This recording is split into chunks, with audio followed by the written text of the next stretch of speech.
bonsoir à tous. Nous sommes reconnaissants, Seigneur, pour ce moment de grâce que nous avons, parce que c'est toujours une grâce pour nous de plonger nos regards dans la loi de sa parole. Nous allons prier pour recommander ce moment entre ses mains. Père de gloire, je te rends grâce pour ce moment que tu nous donnes. Merci de nous faire du bien selon ta promesse. Autour de ta parole, donne-nous de saisir ta pensée pour nous, ô Dieu de gloire, afin que nous puissions, oui, être à la louange de la gloire de ta grâce.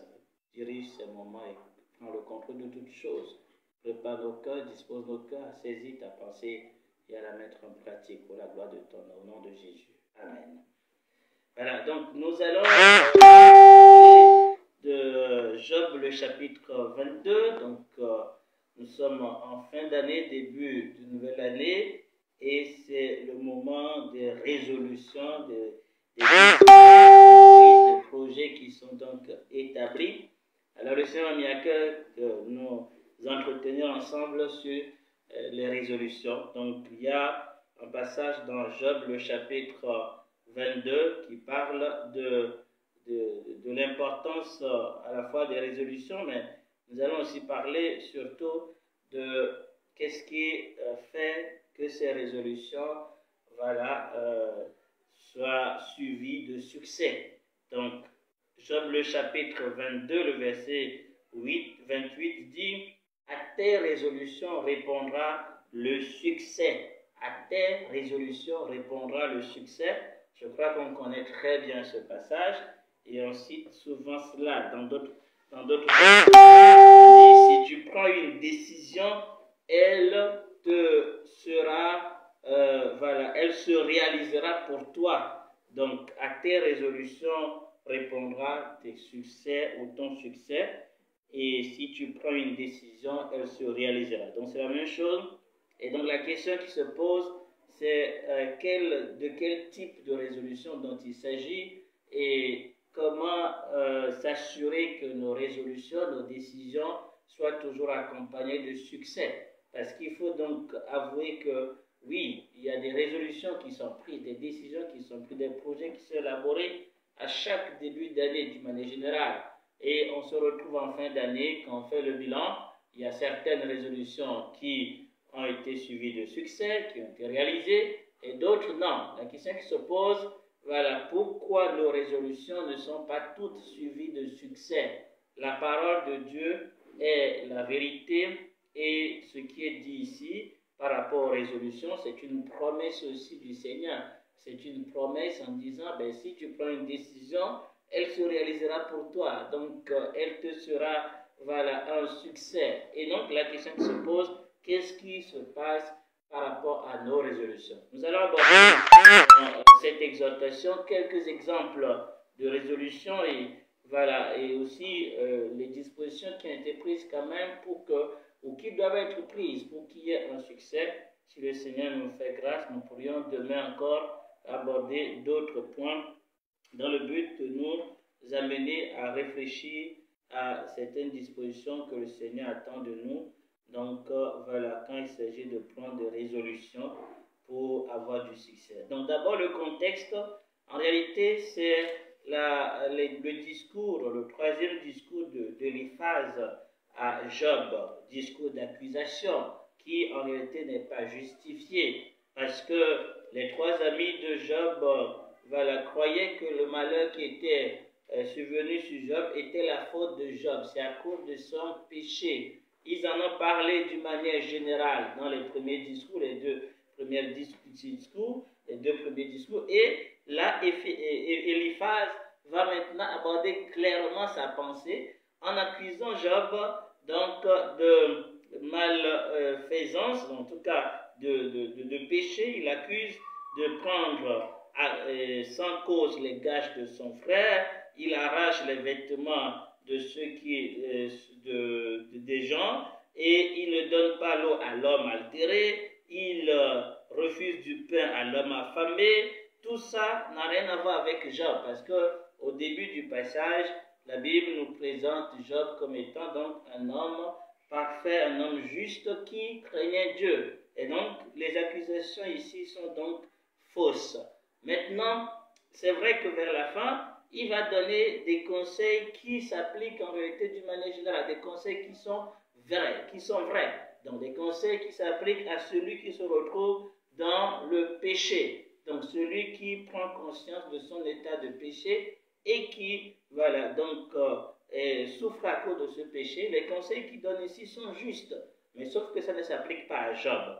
Donc, c'est bien évidemment dans ces conseils qui demeurent la vérité que se trouve ce passage donc, que nous avons à méditer aujourd'hui, sur lequel nous allons méditer. Si tu prends une décision, elle sera un succès. Nous allons lire donc le contexte à partir du verset 21 pour comprendre l'ensemble des conseils qu'il donnait donc à Job, qui en réalité sont les préalables pour que les résolutions soient suivies de succès. Donc à partir du verset 21, il va dire « Attache-toi donc à Dieu et tu auras la paix. Tu réjouiras ainsi du bonheur. Reçois de sa bouche l'instruction et mets dans ton cœur ses paroles. Tu seras rétabli et tu reviendras au Tout-Puissant si tu éloignes l'iniquité de ta tente. Jette l'or dans la poussière, l'or d'Ophir, parmi les cailloux du torrent, et le Tout-Puissant sera ton or, ton argent et ta richesse. Alors tu feras du Tout-Puissant tes délices. Tu élèveras vers Dieu ta face. Tu le prieras et il t'exaucera. Tu accompliras tes vœux. À tes résolutions répondra le succès. Sur tes sentiers brillera la lumière. Vienne l'humiliation, tu prieras pour ton relèvement. Dieu secoue celui dont le regard est abattu. Il délivre même le coupable. Tu devras son salut à la pureté de tes mains. Donc, il évoque des principes qui sont vrais quand, évidemment, nous sommes conscients d'avoir péché et nous sommes dans un état, donc, à cause de nos péchés. Le conseil qu'il donne ici est valable. Il nous demande, en tout cas le Seigneur, nous invite à nous réconcilier avec lui. Accorde-toi avec ton Dieu, tu auras la paix. C'est très important. Et quand nous sommes réconciliés avec Dieu, nous avons donc bien sûr la paix avec Dieu. De là découlera quoi? Voilà, le fait que nous recevons aussi, donc, voilà, quand nous recevons aussi la parole de sa bouche, l'instruction, et que nous mettons dans nos cœurs sa parole, donc voilà, nous nous réconcilions avec Dieu, nous nous attachons à sa parole, et nous faisons de Dieu notre trésor, comme il dit, l'or, jette ton or et l'Éternel, le Tout-Puissant, sera ton or. Et en plus, donc, nous faisons de notre Dieu les délices. De là va découler du fait que toutes les décisions que nous allons prendre vont être un succès. Voilà, donc il faut qu'on comprenne le contexte. Ce n'est pas parce qu'on dit, ok, à tes résolutions répondra ton succès, que toute forme de décision que tu prendras, forcément, tu t'attends forcément à un succès. Non. Donc, ici, le contexte nous montre clairement les dispositions dans lesquelles, donc, celui qui s'appuie sur ce passage doit être. C'est quelqu'un qui est en paix avec Dieu, quelqu'un qui garde la parole de l'Éternel dans son cœur, quelqu'un qui fait de l'Éternel sa richesse, son trésor, son or, le verset 25. Et le Tout-Puissant sera ton nom, et de toi, voilà, et le verset 26, alors tu feras du Tout-Puissant tes délices. Donc, il y a un passage de Somme qui nous dit clairement, fais de l'Éternel tes délices, il te donnera ce que ton cœur désire. Il faut qu'on comprenne cela. Le principe de base déjà, pour avoir du succès dans toutes nos résolutions, c'est qu'avant tout, nous sommes en paix avec Dieu. Voilà, nous sommes réconciliés avec Dieu. Avant tout, nous faisons de Dieu notre trésor et il est notre source de délices. Quand nous trouvons en Dieu toute notre joie, nous sommes attachés à sa parole, nous avons à cœur, voilà, sa gloire, nous prendrons des décisions et la Bible dit, elle se réalisera pour nous. Ces décisions vont se réaliser, elles se réaliseront donc pour nous. Voilà, donc je voulais que le contexte soit clair. Nous allons voir certaines résolutions qui sont prises par Job, donc on va voir le cas de Job, on va voir la résolution prise par Josué en particulier, et nous parlerons aussi de la résolution prise par Paul qui n'a pas marché, et il a expliqué pourquoi. Nous allons donc aussi en parler. Mais déjà, comprenons que c'est une bénédiction, c'est une promesse que Dieu nous fait, que lorsque nous prenons une décision, elle sera un succès. C'est une bénédiction. Et donc, cette décision, elle est un succès parce qu'elle découle de notre communion avec lui, puisque nous avons la paix avec Dieu, parce qu'elle découle de notre attachement à sa parole, parce qu'elle découle aussi du fait que Dieu est notre trésor et il est notre délice. Donc, il faut que nous notions ces éléments. Je précise que ces affirmations, elles sont vraies, elles sont conformes aux Écritures, même si elles ne s'appliquent pas à Job, qui n'était pas donc dans son état à cause du péché dont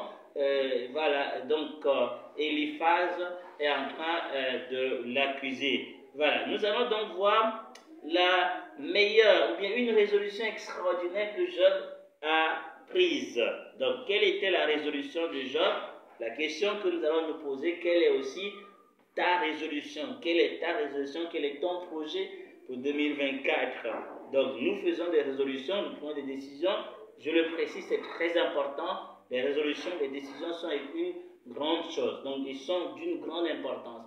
On ne peut pas avoir du succès sans des décisions fermes, sans des résolutions que nous prenons.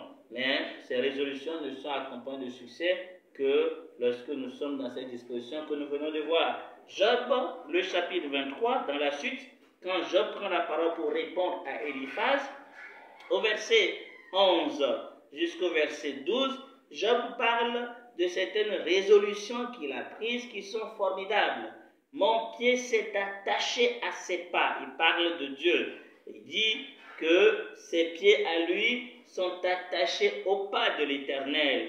J'ai gardé sa voix et je n'en ai pas dévié. Je n'ai pas altéré les commandements de ses lèvres. J'ai fait plier ma volonté aux paroles de sa bouche. Je reprends. Il dit, mon pied, donc Job 23, le verset 11 et 12, mon pied s'est attaché à ses pas. Mon pied s'est attaché à ses pas. J'ai gardé sa voix et je n'en ai pas dévié. Je n'ai pas altéré les commandements de ses lèvres. J'ai fait plier ma volonté aux paroles de sa bouche.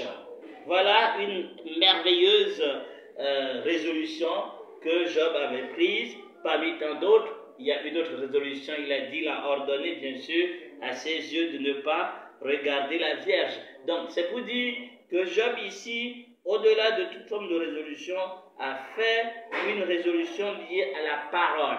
Parce que nos résolutions à nous, elles peuvent être subjectives, elles dépendent de nous. Mais quand il s'agit d'une résolution qui consiste à nous soumettre à la parole de sa bouche, nous allons donc bien sûr être dans quelque chose d'absolu. Il n'y a pas du relativisme. C'est la parole de Dieu qui s'impose et notre désir, c'est de ne pas, voilà, donc c'est de nous soumettre à sa parole. Notez bien, il a fait la même résolution comme Jésus-Christ.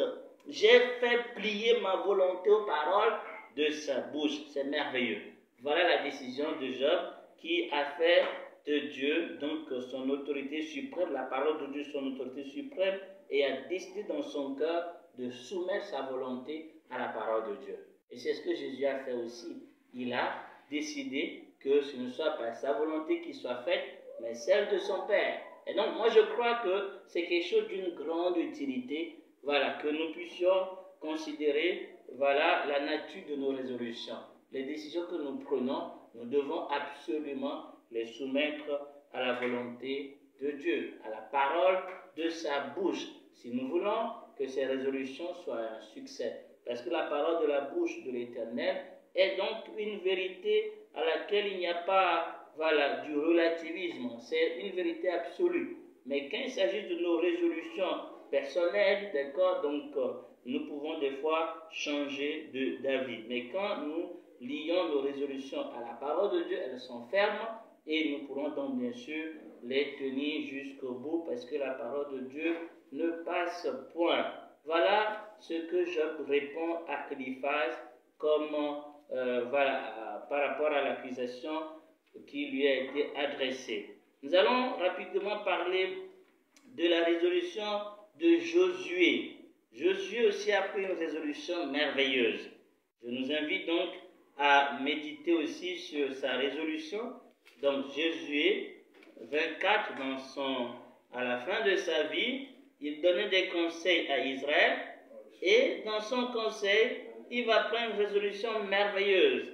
Josué 24, on va lire à partir du verset 14. Il va prendre une résolution merveilleuse que je souhaite à tout le monde, à tout foyer chrétien en particulier, que Dieu nous accorde de nous inspirer de ces résolutions extraordinaires que Dieu agrée.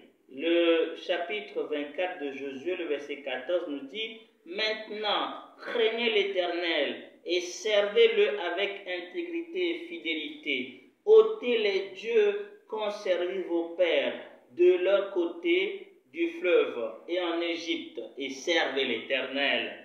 Et si vous ne pensez pas devoir servir l'Éternel, choisissez aujourd'hui, donc prenez votre résolution, décidez aujourd'hui qui vous voulez servir, ou les dieux que servent vos pères au-delà du fleuve, ou les dieux des Amoriens dans le pays desquels vous habitez. Moi et ma maison, nous servirons l'Éternel. Voilà une extraordinaire résolution, une prière même que nous pouvons faire à l'égard de tous les foyers chrétiens, que Dieu accorde en effet à ces derniers d'être des maisons où évidemment on sert l'Éternel. C'est merveilleux, c'est une décision que Dieu loue. Moi et ma maison, nous servirons l'Éternel. Je prie que nous fassions de cela un sujet de prière, une résolution importante, voilà, pour que les foyers chrétiens, voilà, là où il y a bien évidemment des problèmes, des divisions, des incompréhensions, puissent comprendre leur appel. L'appel de Dieu à l'égard des foyers, c'est en réalité et des maisons. Donc voilà, les foyers, il s'agit non seulement des parents, mais aussi des enfants. Toute la maison doit servir l'Éternel. Et c'est extrêmement important que nous ayons, comme Josué, cette résolution. Que les gens prennent leur résolution, qu'ils fassent ce qu'ils veulent, mais à toi de se poser la question, quelle est ta résolution? Donc que tu sois marié ou pas, Dieu nous appelle à prendre une résolution de nous mettre entièrement à son service. Que nous soyons tout entiers à son service en faisant simplement ce qu'il nous demande de faire, servir à la louange de la gloire de sa grâce, en vivant selon sa volonté et en proclamant les vertus de notre Seigneur Jésus-Christ. De telles résolutions s'accompagneront toujours de succès. Pourquoi? Parce qu'elles rentrent parfaitement dans la volonté de Dieu. C'est ça ce que nous devons faire. Je le dis encore une fois, il y a des résolutions qui, ne marchent pas, tout simplement parce qu'elles s'écartent simplement des dispositions qu'on a évoquées. On n'est pas en paix avec Dieu, on ne s'est pas réconcilié avec Dieu, et on attend que Dieu accomplisse nos projets, c'est pas possible. On ne s'attache pas à la parole de Dieu et on attend que Dieu accomplisse nos projets, c'est pas possible. On ne fait pas de Dieu notre trésor et notre délice. Comment pouvons-nous croire que Dieu, lui, va faire de nos projets, sa préoccupation et en donner du succès? Parce que c'est Dieu qui fait réussir nos desseins. C'est Dieu qui fait réussir, bien sûr, ses desseins dans nos vies. Et si nous sommes en communion avec lui, nous prendrons des décisions, des résolutions qui seront en parfaite communion avec lui, en parfaite communion avec sa volonté, et il ne pourra que faire en sorte que ce soit un succès. Donc, des résolutions, d'autres résolutions qui ne rentrent pas dans cette volonté, donc évidemment, n'ont aucune chance d'aboutir. Si nous voulons être certains du succès, dans nos résolutions, il faut les garder toujours par rapport à ce que nous sommes en train de voir. Et il y a un autre point, certains pourraient, dans leur propre, cœur, désirer vivement servir le Seigneur. et prends la résolution de ne plus pécher. Une extraordinaire résolution. Prends la résolution de se séparer, voilà, d'une attitude, donc d'être affranchi de la colère, d'être affranchi de manque de confiance au Seigneur, d'être affranchi, voilà, donc des passions de la chair et de plusieurs choses. Certains, j'espère, auront à cœur, voilà, ce désir de plaire au Seigneur. Et c'est une excellente résolution. Maintenant, la question qui se pose, pourquoi, malgré que cela soit parfaitement dans la volonté de Dieu qui veut que nous puissions lui être agréables, voilà, il y a donc aussi souvent de l'échec. Parce qu'au début de l'année, plusieurs prennent sérieusement cette résolution. Certains prennent la résolution d'être réguliers au culte, voilà, et de ne pas manquer les réunions d'assemblée. D'autres prennent la résolution d'avoir des temps passés avec le Seigneur, de finir les Écritures. D'autres prennent la résolution d'être engagés donc, voilà, dans le service. Mais malheureusement, au début, ça commence bien, après bon, on ne retrouve plus ces personnes qui prennent la résolution de venir au culte, ou encore nous-mêmes nous retrouvons encore dans la même chose. Certains prennent la résolution, voilà, d'être libérés, voilà, de la colère, de l'irritation, de beaucoup de choses, mais tout ça, un peu après cette résolution, ils reprennent, ils tombent dans la même chose. La parole nous donne une solution que j'ai voulu partager avec nous aujourd'hui. Les résolutions, elles sont bonnes, pareil, les résolutions sont louables. Maintenant, il faut savoir comment faire pour arriver à réussir, pour que ces résolutions s'accompagnent de succès. Dès que tu as dans ton cœur ce désir d'être agréable au Seigneur, ce désir d'être affranchi d'une forme de péché, du péché sous quelque forme que ce soit, ce désir de pouvoir être engagé dans les choses du Seigneur, voilà, tu pourrais te retrouver dans la même expérience que l'apôtre Paul au début de sa foi. Cette expérience nous est racontée dans Romains le chapitre 7. Donc nous allons voir qu'est-ce qui s'est passé, pourquoi des fois on peut prendre des résolutions, on est déterminé, on veut vraiment pouvoir faire les choses, mais malheureusement ça ne marche pas. Et des fois on est découragé. À la fin de l'année, quand on fait le bilan, on se rend compte que ce qu'on a décidé au début de l'année n'a pas été accompli. Et des fois on est découragé. Et dans Romains le chapitre 7, on nous explique la raison. Voilà, donc au verset 14, il dit, nous savons en effet que la loi est spirituelle, mais moi je suis charnel, vendu au péché. Le verset 15, car je n'accomplis pas ce que j'accomplis, je ne comprends pas. Ce que je veux, je ne le pratique pas, mais ce que je hais, voilà ce que je fais. Le verset 19, je ne fais pas le bien que je veux, mais je pratique le mal que je ne veux pas. Et je crois que c'est exactement souvent le sentiment de la plupart, voilà, de se rendre compte que les résolutions, les bonnes dispositions que je prends au début de l'année, je me retrouve à ne pas vivre dans ces résolutions. Et bien évidemment, donc, voilà, les choses se répètent d'année en année. Nous allons nous voir encore demain et il y aura des résolutions. Certains vont prendre, certains ont déjà pris des résolutions et on se pose la question pourquoi ça ne marche pas, pourquoi ce qu'on estime bon ne réussit pas, malgré que ce soit parfaitement conforme aux Écritures. Comment se fait-il que ça ne marche pas? Et nous avons donc, comme je l'ai dit, le cas d'ici.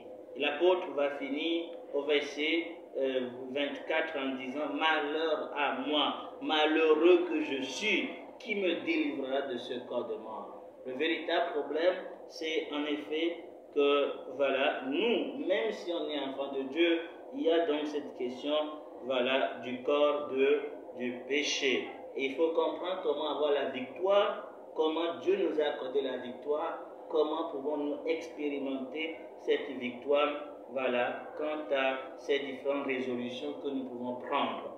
Voilà, je voulais donc nous amener donc à lire, en tout cas, on peut lire même le verset 25 qui dit « Grâce soit rendue à Dieu par Jésus-Christ notre Seigneur ». Voilà, il rend grâce à Dieu parce que, oui, bien sûr, je suis dans un état malheureux. Pourquoi? Parce que ce que je ne veux pas faire, je le fais. Ce que j'ai prévu de bon en faire, je ne le fais pas. Je ne voulais pas être dans les distractions, je me retrouve dans les distractions. Je voulais donc me maîtriser, la maîtrise de soi. Je n'arrive pas à cultiver ça. Et je peux me trouver en train de dire, bon, je ne suis même pas chrétien, ou encore, voilà, je suis malheureux, je ne jouis pas de la vie du Seigneur. C'est un sentiment légitime. Maintenant, on ne s'arrête pas là. La révélation supplémentaire nous fait comprendre qu'en Jésus-Christ, il y a la solution. C'est pour ça qu'il dit, grâce soit rendue à Dieu par Jésus-Christ notre Seigneur. C'est dans ce mot-là, en tout cas, c'est-à-dire cette appellation, notre Seigneur, que se trouve donc la victoire. Mais il nous donne quand même 4 éléments importants que nous devons comprendre quant à la délivrance de ce corps de mort, quant à la délivrance de cette, j'allais dire, puissance de péché qui peut nous empêcher d'aboutir, voilà, à la victoire par rapport aux résolutions que nous prenons. Il y a donc 4 principes, 4 éléments importants qui sont à noter dans le chapitre 6. Nous allons donc revenir dans le chapitre 6 de Romains pour lire ces éléments afin que ceux qui vivent cette expérience décourageante, cette expérience d'échec sur échec malgré les résolutions sincères, voilà, donc ils ne voient pas le succès, ils doivent bien évidemment comprendre la source en réalité de la délivrance par rapport à la puissance du péché qui nous empêche d'être victorieux. Cela est très important. Romains le chapitre 6, on va lire donc à partir du verset 6. La première chose, c'est de savoir, d'avoir la connaissance. Il dit, nous savons que, qu'est-ce qu'on sait? Nous savons que notre vieil homme a été crucifié avec Christ afin que ce corps de péché soit réduit à l'impuissance et que nous ne soyons plus esclaves du péché. La première source de délivrance et de victoire dans de telles résolutions que je viens d'évoquer, c'est la connaissance, c'est de savoir. Déjà, il faut que cela soit clair, que chacun de nous comprenne ce qui s'est réellement passé à la croix. Christ n'était pas mort seul, nous étions morts avec lui. Quand il fut crucifié, nous étions aussi mis à mort. Et par cette mort, nous avons été libérés de notre ancien maître, la puissance du péché, le corps du péché. Notre ancien maître qui dominait sur nous n'a plus de pouvoir parce que nous sommes mis à mort. Et il faut qu'on comprenne que le vieil homme, notre vieille nature, a été mise à mort en Jésus-Christ, quand Jésus-Christ mourut. Il faut que cela soit une connaissance clairement expliquée dans nos cœurs, que nous comprenions que Christ mourut pour nos péchés, mais nous étions aussi morts avec lui. Et ça, c'est la première vérité. Donc, si tu comprends ça, si tu connais cela, des fois, tu peux avoir cette connaissance. C'est clair qu'il est mort, mais tu te retrouves dans. En tout cas, il est mort et tu étais mort aussi. Le vieil homme est mort. Tu connais cela, on te l'a dit et tu crois en cela. Mais tu te retrouves encore continuellement quand même dans cette expérience, voilà, d'échec sur échec. Mais on continue la lecture. Il va expliquer encore d'autres attitudes que nous devons avoir. Le verset, on va lire pour continuer, donc pour comprendre. Car celui qui est mort est quitte du péché. Or, si nous sommes morts avec Christ, nous croyons que nous vivrons aussi avec lui, sachant que Christ ressuscité d'entre les morts ne meurt plus. La mort ne domine plus sur lui, car il est mort, et c'est pour le péché qu'il est mort, une fois pour toutes. Et maintenant qu'il vit, il vit pour Dieu. Le verset 11 nous donne une conséquence de cet état de fait que nous devons aussi appliquer. Première chose, je sais. Deuxième chose, il dit, ainsi vous-même considérez-vous comme mort au péché et comme vivant pour Dieu en Jésus-Christ. Il faut savoir, il faut se considérer. Une chose est de savoir, d'avoir la révélation, la connaissance, mais une chose est de se considérer ainsi, réellement. Ça veut dire que quand il y a la sollicitation de la chair, quand il y a la volonté de se justifier, la volonté de se défendre, la volonté de réclamer un droit, la volonté que les choses se fassent comme toi tu veux, Et cela t'amène donc forcément à t'irriter, à juger l'autre. Donc quand il y a ces éléments, tu considères que non, toi tu es mort. Tu dois te le dire. Tu dois te considérer ainsi. Un mort ne doit pas réagir face donc à une attitude qui peut blesser. Un mort, il est mort, c'est fini. Donc, et ça, c'est quelque chose aussi dont nous devons nous rappeler et que nous devons répéter. C'est parce que c'est là où il y a un souci. Une chose est de savoir qu'on est mort, mais une chose est d'accepter cette mort. C'est ça, se considérer comme mort. Accepter réellement qu'on est mort. Accepter donc toute forme d'injustice ou que les choses ne se fassent pas comme on veut ou que les choses ne se passent pas comme on souhaite. Accepter donc que voilà, le Seigneur nous ait prouvé que bien évidemment donc on ne comprenne plus vraiment là où il veut qu'on aille, qu'on ne maîtrise plus la situation pour qu'on puisse lui faire confiance. Accepter bien évidemment que ce n'est pas à nous de réagir face à une injustice quelconque. Des fois c'est pas évident, cela nous amène donc à ne pas jouir de la vie, parce qu'il faut d'abord mourir pour vivre. Donc, et pour Dieu, c'est ça. Si tu n'acceptes pas que tu es mort, il ne peut pas t'amener dans la victoire, qui est donc la vie victorieuse de Jésus. Tu ne peux pas manifester l'amour, la douceur, la paix. Parce que quand tu es blessé, tu veux réagir, tu vas réagir sous ta colère. Voilà. Mais quand tu constates que tu es mort, même quand tu vas réagir, ce sera une réaction avec douceur. Et là, ça change la situation. Et ça, c'est quelque chose que nous devons comprendre. Il n'y a pas un autre miracle. Il n'y a pas des formules. Non, il s'agit simplement de la foi qui saisit ce que Dieu a fait et de cette foi qui nous amène à accepter ce qui s'est passé à la croix. Ça, c'est quelque chose de très important. Et donc, il faut que Dieu nous amène à nous considérer nous-mêmes. Il dit, ça, c'est ta responsabilité. Tu dois te considérer comme mort. Ça, c'est très important. Donc, considère-toi comme mort et cela t'amènera à suivre plutôt ce que le Seigneur désire. La vie de Jésus va se manifester. Il y a un autre passage de Corinthiens qui dit « Nous portons partout et toujours la mort de Christ dans notre chair, dans notre corps, afin que la vie aussi de Christ soit manifestée. » Il faut d'abord accepter cette mort. Ça, c'est important. Donc, que ce soit par rapport à l'engagement que tu auras pris, en tout cas, j'espère, d'être donc engagé dans les choses du Seigneur ou encore discipliné dans ta relation avec le Seigneur, ne compte pas sur tes forces, mais il faut que tu comprennes que la force viendra du Seigneur parce que toi tu es mort et tu ne dois pas donner donc satisfaction aussi à la chair. Ça veut dire, je ne fais pas ce programme pour plaire à moi-même, pour trouver du plaisir parce que j'ai lu toute la Bible, parce que j'ai respecté les heures de prière ou encore parce que je suis régulier au culte dans une fierté personnelle. Si tu le fais dans le but de satisfaire ta propre chair qui est déjà morte, tu ne peux jamais avoir du succès. Au bout de quelques jours, tu vas être fatigué, tu vas même oublier même ton engagement. Donc, mais si c'est un engagement que tu prends en étant donc bien sûr conscient que tu peux tout par celui qui te fortifie, en t'appuyant sur sa force et non sur toi, il y aura donc du succès.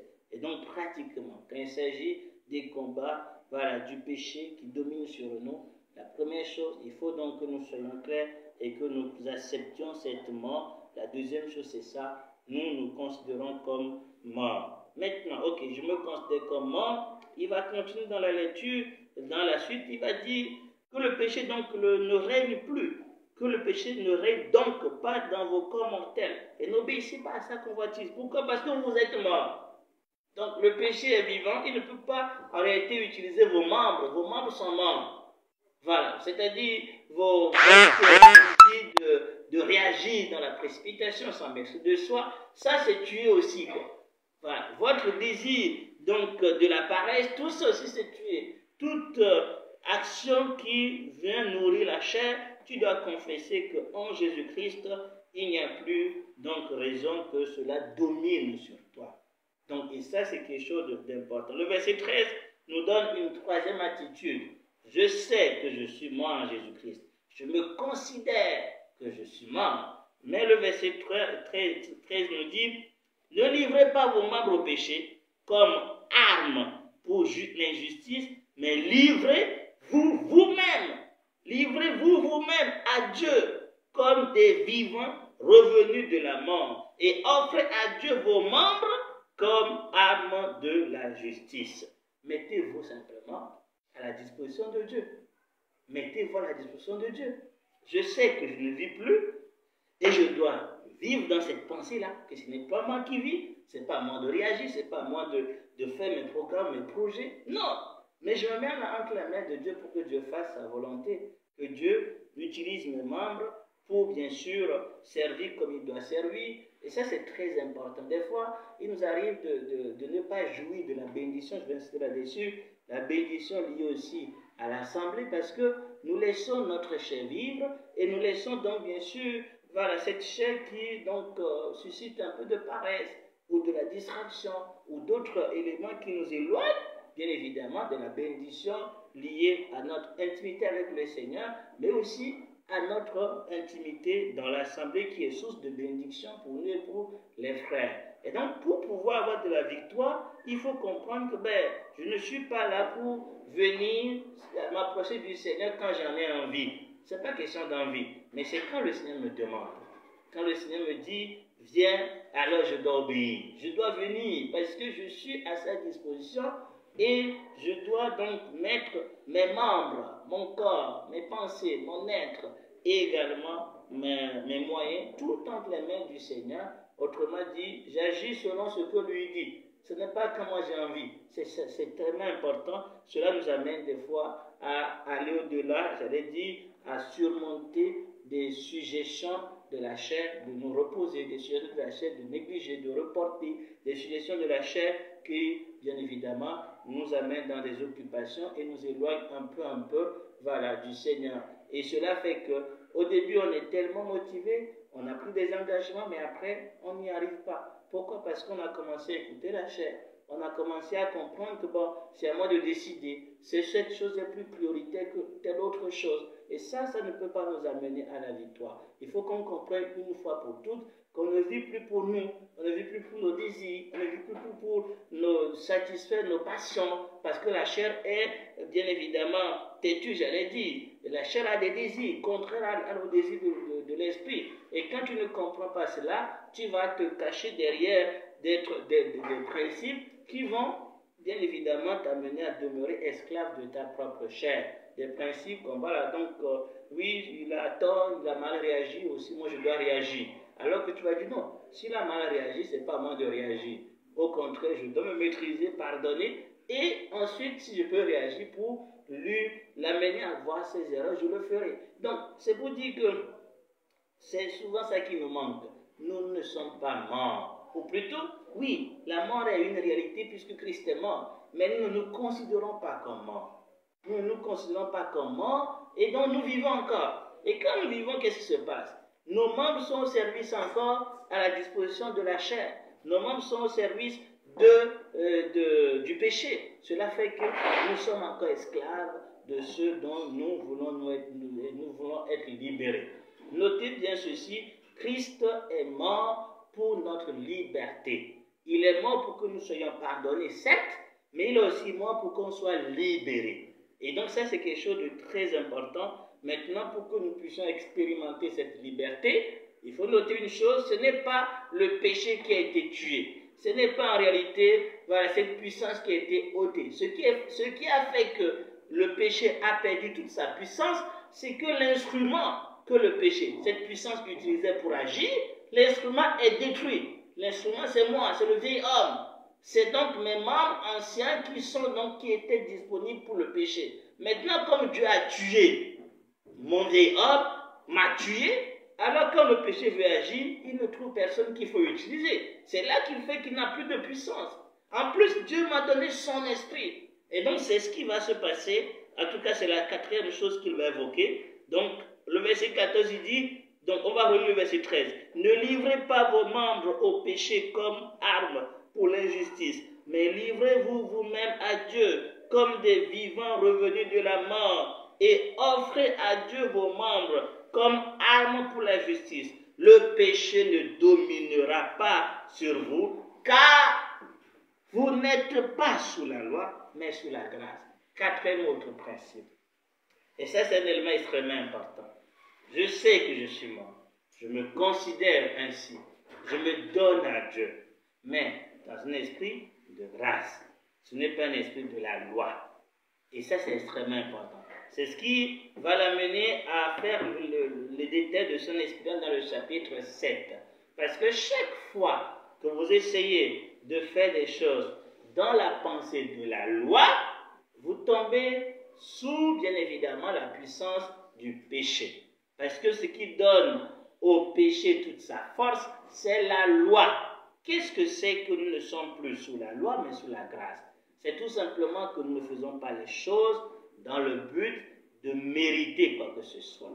Non, nous le faisons parce que nous avons reçu des choses. Nous nous appliquons à méditer les Écritures, non pas dans le but d'avoir quelque chose de la part de Dieu.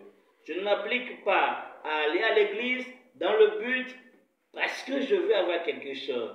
Non, parce que j'ai quelque chose. Parce que Dieu m'a béni de toute bénédiction. Parce que Jésus a fait de grandes choses pour moi, alors je me livre à lui, dans l'esprit de la grâce. Tout n'est que grâce. Ce n'est pas par mérite, mais simplement quelque chose de grâce. La vie chrétienne, elle est une vie victorieuse lorsqu'elle est vécue dans la pensée de la grâce. Il faut rester dans cette pensée. Le succès de mes résolutions ne viendra pas du fait que je suis intelligent, parce que j'ai pris les meilleures résolutions au monde. Le succès viendra parce que c'est simplement la grâce. Et je vis dans la pensée de la grâce, que je n'ai jamais rien mérité de Dieu. Dieu m'a tout donné. Il m'a tout donné, donc je reçois tout de Dieu. Et donc c'est ce qui fait que dans le chapitre 7, il va dire, j'ai essayé de faire, mais je n'arrive pas. Parce qu'il vivait dans la pensée de la loi, dans la pensée de faire pour avoir. Non pas parce qu'il a reçu la vie, parce qu'il a reçu la victoire et il vit dans cette victoire. Mais non, il s'efforce à vivre pour avoir la victoire. C'est ça la différence. À la fin, quand il a dit grâce soit rendue à Dieu par notre Seigneur Jésus-Christ, il a compris que Jésus-Christ, étant devenu son Seigneur, a vaincu pour lui. Et maintenant dit-il, on peut lire le dernier verset du chapitre 7, ainsi donc, je suis esclave de la loi de Dieu, tandis que par ma chair, je suis esclave de la loi du péché. Et il va préciser plus tard, il n'y a donc plus de condamnation pour ceux qui sont dans le Christ Jésus. Le verset 2, en effet, la loi de l'esprit de vie en Jésus-Christ m'a libéré de la loi du péché et de la mort. Il a compris qu'il vit dans la victoire. La Bible dit que Dieu nous conduit, d'accord, dans le cortège triomphal de Christ, dans Corinthiens. Paul dit, nous sommes continuellement conduits dans le cortège triomphal de Christ. Jésus-Christ est vainqueur. Il est Seigneur des Seigneurs. Il a vaincu pour nous. Et nous, ce qu'il demande, c'est que nous puissions accepter qu'au travers de nous, sa vie, par le Saint-Esprit, soit manifestée dans une pensée de grâce. On ne fait rien pour mériter quoi que ce soit. Quand tu n'es pas dans cette pensée, toutes tes résolutions vont être un échec. Ça, c'est sûr. Parce que ce qui aboutit à un succès, c'est la grâce de Dieu. Ce n'est jamais la loi. Parce que nul n'a jamais été justifié par la loi. Nul n'a jamais réussi à accomplir la loi. La loi n'a jamais réussi à faire de quelqu'un donc un enfant de Dieu. Non. Donc, c'est la grâce. Et donc, c'est un principe important. Qui dit la grâce dit esprit. En réalité, vivre par l'esprit. D'accord? Non pas parce que, voilà, moi j'ai décidé. Non. C'est tout simplement dans l'esprit de la grâce. Tout simplement en me mettant sous la conduite du Saint-Esprit. Tous ceux qui sont fils de Dieu sont conduits par l'Esprit de Dieu. Donc, je vis étant conscient que ce n'est plus moi qui vis parce que je suis mort. Et face à des situations, je dois confesser et accepter ma mort. Ainsi, Dieu pourra m'utiliser selon sa volonté parce que je me donne à lui. J'accepte que Dieu utilise ma voix pour parler. J'accepte que Dieu utilise mes mains, ma bouche ou encore mes pieds. Il utilise mon temps, mon argent. Je mets tout à sa disposition et j'agis selon que le Saint-Esprit me met à cœur. Quand c'est le cas, il ne peut qu'avoir du succès. Parce que ce qui vient de Dieu est toujours accompagné de succès. Donc en résumé, pour que nous puissions expérimenter le succès lié à des résolutions, il faut absolument laisser que ces résolutions viennent de Dieu, que ces résolutions découlent de notre paix que nous avons avec Dieu. de notre attachement à sa parole, mais également, comme je l'ai évoqué, du fait que Dieu est notre or et notre délice. C'est extrêmement important. Et quand il s'agit des résolutions liées à la victoire sur le péché, comprenons ces principes encore que nous avons évoqués dans ce passage et prions que Dieu nous aide à les mettre en pratique, c'est-à-dire que cela soit clair, que nous saisissions cela par la foi. Quand tu es toujours dans les mêmes choses, continuellement, et que tu n'arrives pas à t'en sortir, ce n'est pas une séance de délivrance qui va t'amener à le faire. Non, la véritable délivrance vient de la foi. La foi qui saisit ce que Jésus a fait. Et cette foi qui t'amène à accepter la réalité de la croix. Dès que tu rentres dans cette foi, la victoire elle est manifeste. Parce que ce qui triomphe du monde, ce qui triomphe, c'est la foi. La Bible est claire. Ce qui triomphe du monde, ce qui triomphe du péché, ce qui triomphe bien évidemment de Satan, c'est notre foi. Et la foi dont il est question dans ce passage, ce n'est pas Jésus-Christ est mort pour mes péchés. Non, c'est je suis mort avec Jésus. C'est ça la foi dont il est question. La foi, parce que dans Romains le chapitre 1, il va dire la justice de Dieu, c'est par la foi pour la foi. Oui, par la foi, mais pour une vie de foi.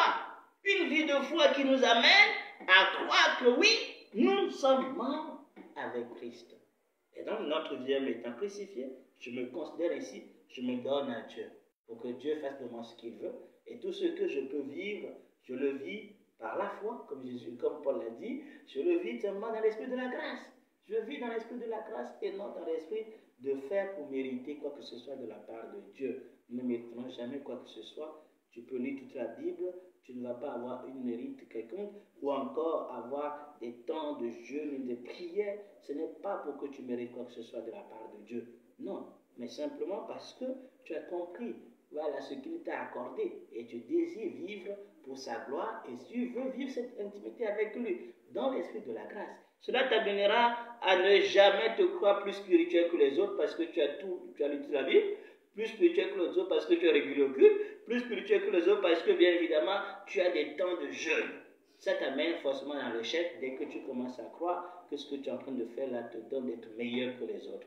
Tu tombes dans le péché, tu tombes dans l'esprit de la loi et donc la puissance du péché se manifeste et tu vas commencer à voir l'échec et échec dans ta vie et dans tes résolutions.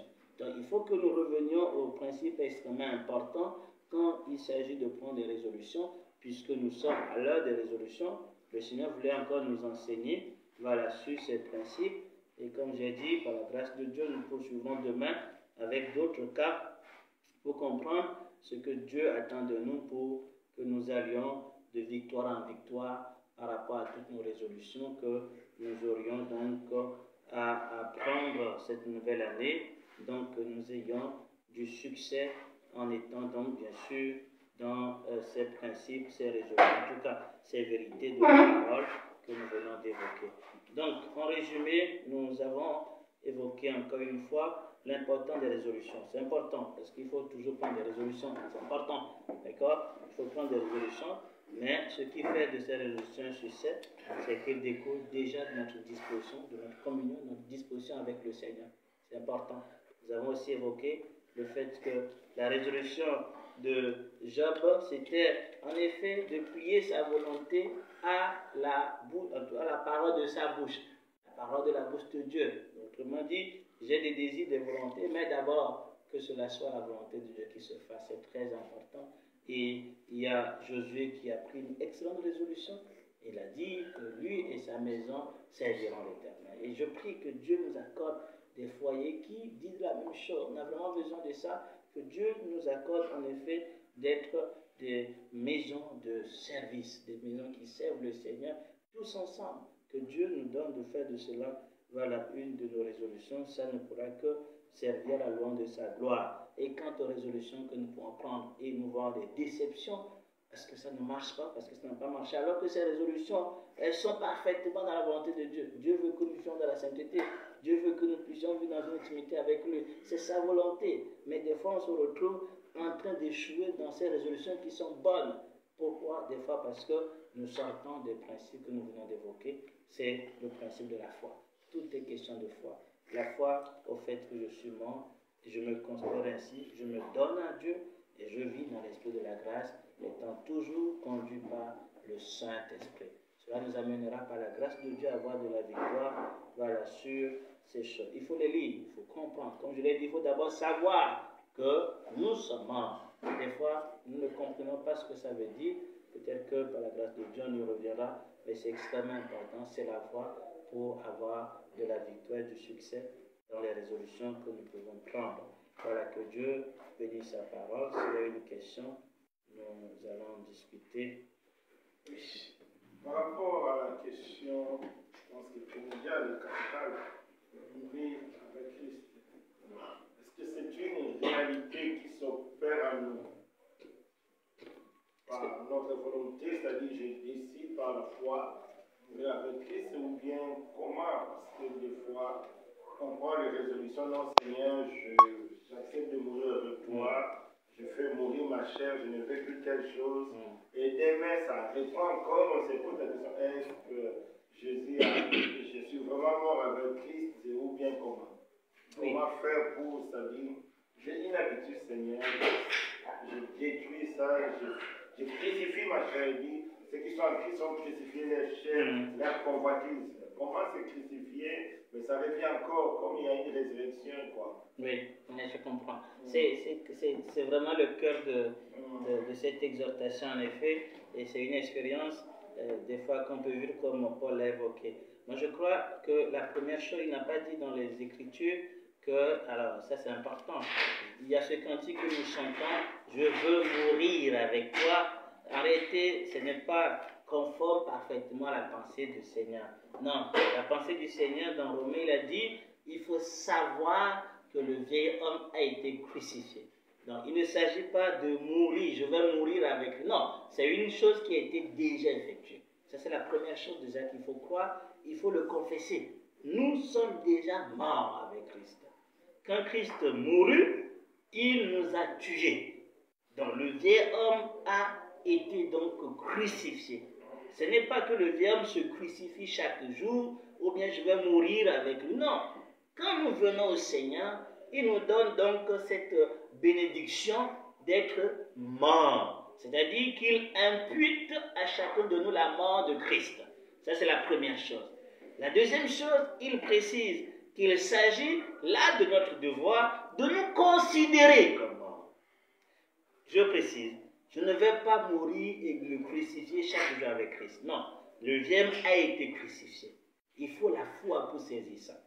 Et la foi, c'est le don de Dieu. Si j'ai du mal à saisir cette vérité, il faut que je le demande au Seigneur. Parce que c'est de là. Il y a donc une vérité puissante à croire que c'est quelque chose qui est déjà fait. Et non pas quelque chose que je vais encore faire ou qui va se faire. Non. Donc, ça nous amène déjà à croire que non, ce n'est pas normal que je sois en train de vivre les mêmes choses alors que à la croix, c'est été crucifié. Je trouve ça déjà anormal. Donc, si je dis non, je vais le faire, je vais mourir avec Christ, ben quand ça se répète, je comprends que bon, je ne suis pas encore mort. Non, ce n'est pas le cas. La vérité, c'est que c'est déjà fait. Il faut croire que c'est du passé. Que pour le Seigneur, tu es mort avec Christ. C'est la foi qui saisit ça. Comment nous croyons que Christ est mort pour nous et nous avons la vie éternelle? Comment on le croit? C'est la foi. La même foi qui nous amène à croire que par son sang, nous sommes crucifiés et nous sommes pardonnés. Et nous avons la paix. Nous avons des fois péché, nous demandons pardon. Dieu nous donne la paix parce que nous croyons que le Christ a payé le prix. Cette même foi doit nous amener à croire que nous sommes aussi morts. De la même manière que nous croyons que Christ est mort, son sang nous purifie. Nous chantons de joie. Nous devons aussi croire que nous sommes morts. La chair a été crucifiée. C'est-à-dire notre vieille nature a été mise à mort. Le moi ancien est mis à mort. Cela nous donne déjà une victoire. La deuxième chose, il faut le confesser. Il faut se considérer ainsi. Parce qu'il y a une puissance dans la confession en confessant que je suis mort. Et je ne dois plus être sous la domination de telle ou telle chose. Cela m'amènera, c'est sur cette base que je vais aller supplier, je vais aller crier au Seigneur afin que sa victoire soit une réalité dans ma vie. Parce que je crois que c'est déjà une réalité. Maintenant, des fois, qu'est-ce qui fait que ça se répète? Parce que nous perdons de vue, c'est ça. Qu'est-ce qui peut faire en sorte que, peut-être demain nous allons en parler, mais qu'est-ce qui peut faire en sorte que, voilà, je me mets en colère, je suis conscient que j'ai mal fait, et demain je me mets encore en colère. Parce que des fois, nous perdons de vue le Seigneur, tout simplement. Quand nous sommes offensés, quand il y a la même chose qui se répète, nous perdons de vue le Seigneur. Nous perdons de vue celui qui nous a pardonné quand nous sommes partis vers lui pour demander pardon. Notre prière doit être que le Seigneur. Quand je veux réagir, que je vois le Seigneur. Et ça, c'est une prière qu'il faut faire. Voilà, c'est évidemment ce qui nous amènera à expérimenter la victoire. Et la troisième, on l'a évoqué, il faut se donner au Seigneur. Donc, pratiquement, des fois, il nous arrive en effet de répéter les choses, donc, parce que nous croyons que c'est une œuvre future, alors qu'il faut déjà croire que c'est une œuvre passée. Il faut le confesser. Non, je suis mort. Quand je crois au Seigneur, je suis mort avec Christ. Et quand je le répète, je le proclame, je le confesse, je me considère ainsi, ça va devenir une réalité dans mon cœur. Il faut que ça devienne une réalité. Que je comprenne que non, ce n'est pas à moi de réagir. Quand on m'offense, quand on me parle mal, je dois le confesser. Parce que c'est dans la confession aussi qu'il y a une victoire sur ce qui domine sur toi. C'est très important. C'est pour ça qu'ils l'ont vaincu à cause aussi de leur témoignage. Ils l'ont vaincu à cause de la parole de leur témoignage. Ça veut dire qu'il faut confesser le fait que oui, tu es mort par rapport à ça.